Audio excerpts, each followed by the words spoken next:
Hey you guys, it's me Laura with scrapsoфencouragement.com, and today I have another sketch challenge for you. This is actually a design that I have used before that I absolutely love. It works really great with pattern paper or without. If you have pattern paper with a coordinating stamp set, that works amazing. You can also just use it with just plain stamps, and you can turn it different ways and do all kinds of things. It's just such a fun sketch to work with. Today I wanted to do this as a black and white card with a pop of color, and for today's card I am using the A Little Lace set by Stampin' Up. I'm going to be using this big flower and this small sentiment that says just a little note to say hello. I'll be using two 4" by 5 1/4" pieces of Whisper White paper as well as a black card base, and then I am using my pineapple punch paper, which is the brightest yellow that I have. And I have it cut at 4 1/8" by 5 3/8 inch, and I also have a 1/4" strip. Then I used my layering circles to cut a pineapple punch scalloped background with the matching Whisper White circle die. Now I'm going to start by making my black and white background. You can definitely use a block for this, but I'm using my Stamparatus just because I want to make sure that my black is really bold, dark black. So I am going to line up the stamp. Now I'm not going all the way to the bottom of my card because I know I'm going to be covering the bottom half, but I'm just going to use my Memento Tuxedo Black ink to stamp until I get a background that I'm really happy with. While I have my Stamparatus out, I'm also going to go ahead and stamp on the circle for the focal point of my card. I find that using the reverse of the piece of paper that I die cut my circles out of and putting that into the Stamparatus helps it stay in place when I'm stamping shapes like circles or other difficult shapes that you can't really line up exactly with the edge of their stamping tool. So this is just a good way that I found that helps keep that paper steady. Now comes the really fun part, the coloring. I'll be showing you the colors that I'm using as I use them on screen, and I will also link to the colors that I'm using on my blog. When I was coloring the flowers, I also did a little bit of a technique. It's hard to see on screen, but I used my color lifter marker and I made little dots all over the inside of the center part of the flowers, and it gave it a little bit of a texture and added that feel to it. But otherwise I just did pretty basic coloring. I didn't even really do much shading here. I just used really bright, vivid colors to pop against the black and white.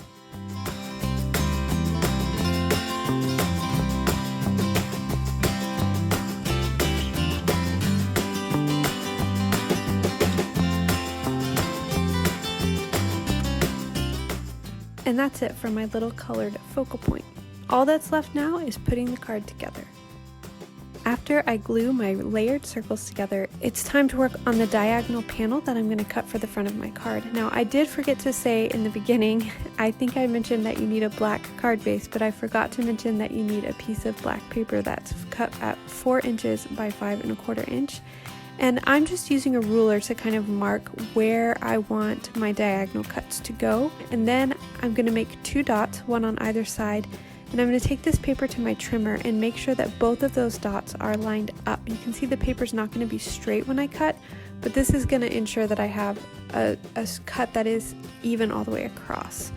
So then I can save half of that for another card if I want, but I am just going to go ahead and erase my mark and move on to adding my sentiment. I'm going to prep my panel with an embossing powder tool, and then I'm going to use Versamark ink and stamp my sentiment right there on the edge, and I'm going to emboss that with white embossing powder. Then I'm going to glue the black piece down onto my main card panel, and I'm also going to go ahead and glue that little strip of yellow that I had cut out earlier.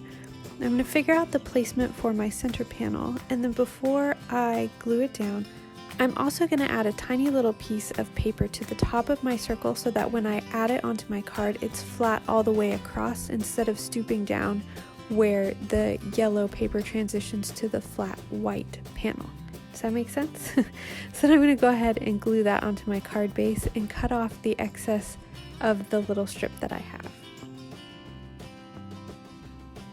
This next part is completely optional, but I didn't really like the white poking through at the bottom of my black panel. So I just took my black Stampin' marker and I colored those edges so that they would be black, right around where I had the black part of my panel. And then I'm using some cardboard. This is just some cardboard that I had left over from packaging, and I'm going to use that to add dimension to my panel. And sometimes I'll do this when I'm doing a large piece rather than using so many dimensionals, because I feel like it gives it a more solid foundation when I'm adding dimension to my card. That is it for the front of my card.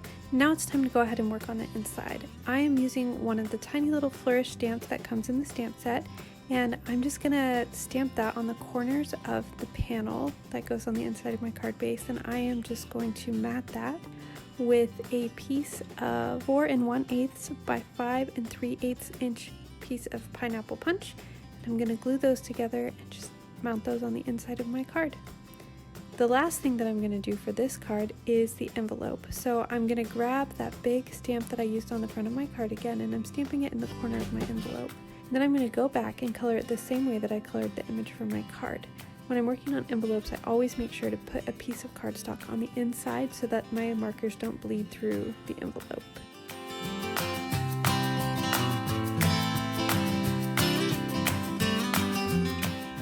And that is it for the completed card and envelope. Now I thought it would be fun to show you a few other ideas of cards using the sketch. So first off, this is the same card I just did, except I used a pink instead of a yellow accent, and I put a different sentiment on it. And I have this card that I made, instead of heat embossing my sentiment on this one, I stamped directly onto a pink piece of paper that matched my little accent strip there. For this one I used a butterfly, and for this one I used a cross with a floral accent on the background. And here I had a stamp with someone in the rain, but I didn't have a stamp that worked for the background, so I just drew in some little raindrops and it worked pretty well. And my hope in showing you all of these is so that you can see that you can really use any stamp set to get this kind of look on a card. So you can just go crazy with whatever you already have. I also wanted to do a few examples using some pattern paper. So here I stamped my dinosaur and I used some ribbon. I used the Dino Roar paper from Stampin' Up! Here in the coordinating stamp set. And for this card I turned it over on its side so that you could see what it looked like in that different orientation. And I also have this one that I used with the T-Rex. And for this one, I used a coordinating die that came with that set to create an egg instead of a circle there in the middle, and it just gave a different look to the card altogether. I hope that these card samples give you some ideas and some inspiration, and that you will have fun creating a card with this card sketch. I would love to see what you come up with, so please be sure to share your images with me via email, or if you share the cards you make with this sketch on Instagram, be sure to tag them with SOE Sketch Challenge. And as always, I hope that you find joy in creating as you spread kindness and encouragement with your scraps of paper. I'll talk to you later. Bye.